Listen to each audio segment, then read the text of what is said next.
Here in the US, Silicon Valley has a significant problem with both gender and racial diversity. So as you push for a larger tech presence in London, what are you doing to ensure that that presence is diverse as possible? What's really important is that tech companies understand the missed opportunity in not making sure that tech businesses reflect the society they seek to serve. And this could be the first ever. We've had 3 so far. This is the 4th industrial revolution where everyone benefits the fruits of that revolution. That's why it's important for businesses, whether you're a founder, whether you're scaling up, whether you work for a giant tech company, to realize the importance of diversity and inclusion.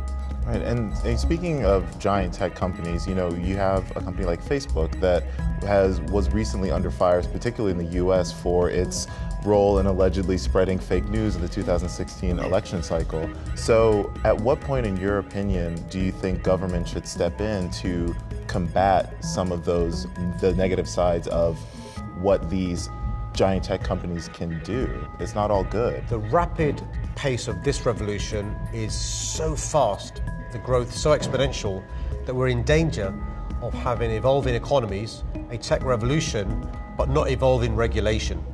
And so I think politicians, policymakers, tech companies have got to work together to understand not all is good. So you've got a situation where there are allegations of interference in elections and referendum. There is the new phenomenon of fake news. There is an issue where social media is used to incite hatred and by far-right groups and terrorists to indoctrinate and brainwash people to become terrorists. Now, us politicians can't vacate the pitch and have our heads in the sand. We've got to get involved and say, listen, let's work together to try and find a solution. Well, for some tech companies, they may think that these regulations are standing in the way of their innovation. So how are you making sure you're getting that message across, that you're saying, like, yes, I support innovation, I want you to be as, technologically advanced and do these amazing things, but it can't outstrip law. There has to be some policy in place. So how are you getting that message across? Look, Germany, by the way, is an example where a government is responding to concerns raised about fake news, about messages of hate, by having legislation in place that says if you as a social media company don't take down hateful messages or fake news, you'll be fined huge sums of money.